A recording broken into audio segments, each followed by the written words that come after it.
We mark the day to remember the founders. Not all of them. The dictionary has lots. Founder, a ship sinking. As when I first stood here. Founder, dregs of a drink. On campus, harmless, but still sludge. Founder, inflammation of a horse's hoof. Founder, one who raises an edifice, endows an institution, undergirds a program. That's the kind it's my job now to recall. Because some you forgot, like Henry VII and what he gave us. Columbus wanted to sail west till he got somewhere, preferably the Indies, and solicited Henry, "Your Majesty, there'll be gold there." But England's wealth in 1474 was in wool. So Henry asked, "Chris, will there be a lot of sheep there?" "Well, not sheep, Your Majesty, but gold and silver." No sheep, eh? Tell you what, Chris, no. Send us a postcard. So Columbus asked Isabella. Henry, realizing a bit late Americans would now all speak Spanish, sent John Cabot to find Canada, so that at least northerners would speak like him. Sorry, historians, but the Speechmaker's Manual says start funny, and it seemed funny to me anyway. And it is true, basically. And this lucid language is a legacy we should treasure. King John was a founder, albeit reluctantly.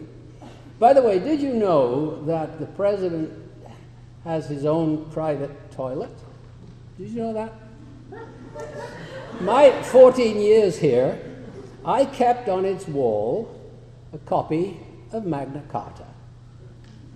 So toothbrushing reminded me its rights cover janitors, students, faculty, shape us at our best as citizens, shape the basic ideas of what a fair, humane society is like.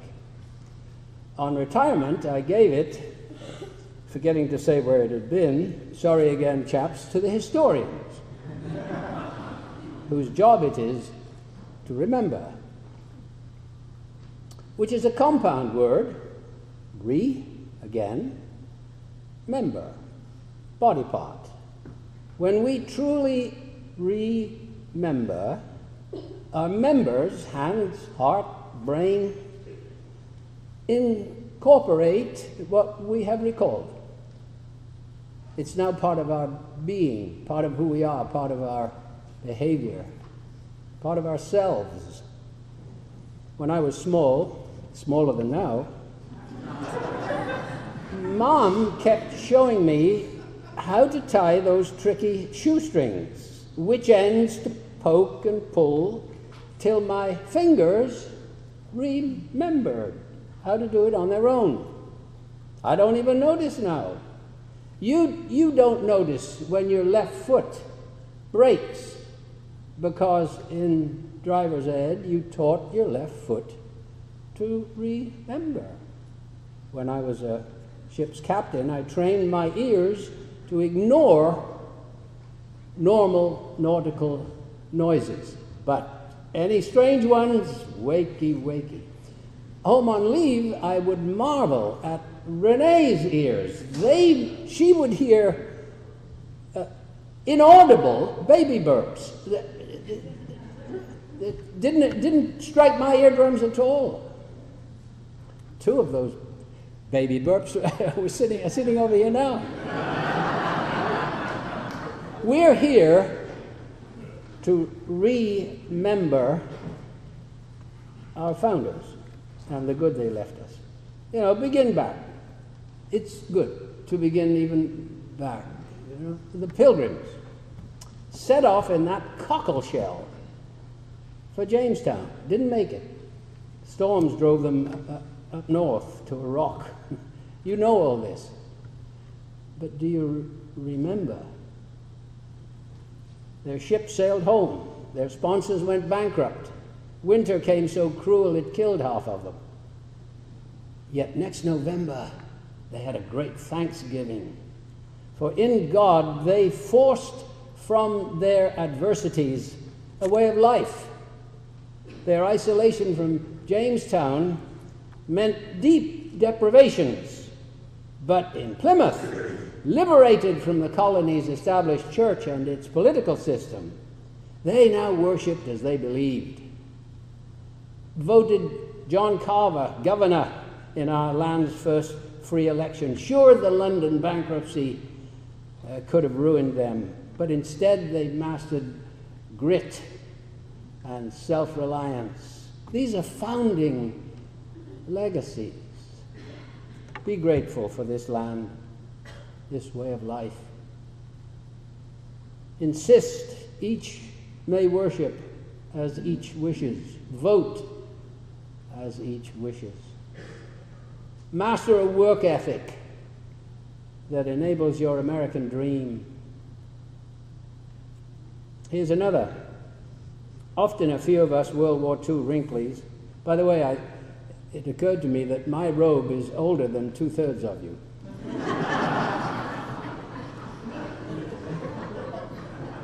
Breakfast together at McDonald's.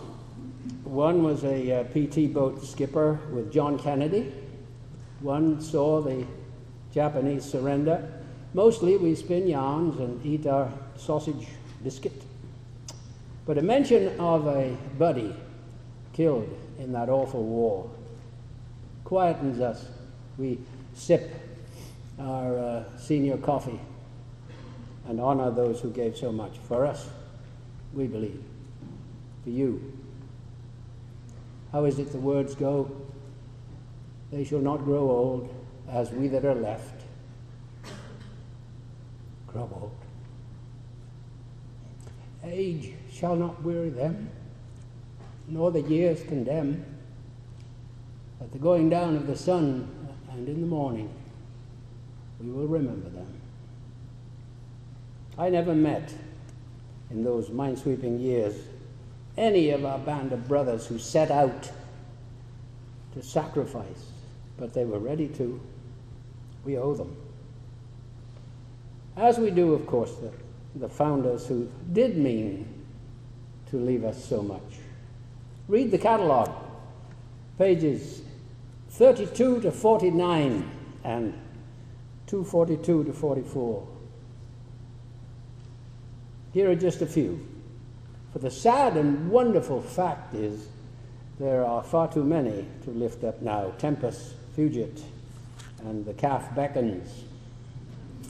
Harvey Broyles, alum, trustee, good man. As boys, we were countries apart, but of the same working class. As men, we, our ladies, and the Yokums, their founders, traveled the world together. Then Harvey was dying, slowly. I would read books to him. We learned later that he'd established chairs here, one in honor of my mom and dad, whom he had never met. But he knew they had sacrificed for the education of their son just as his had.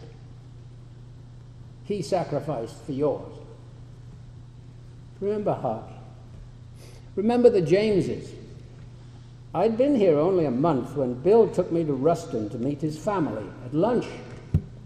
They served my first ever pecan pie, which became the foundation for an addiction.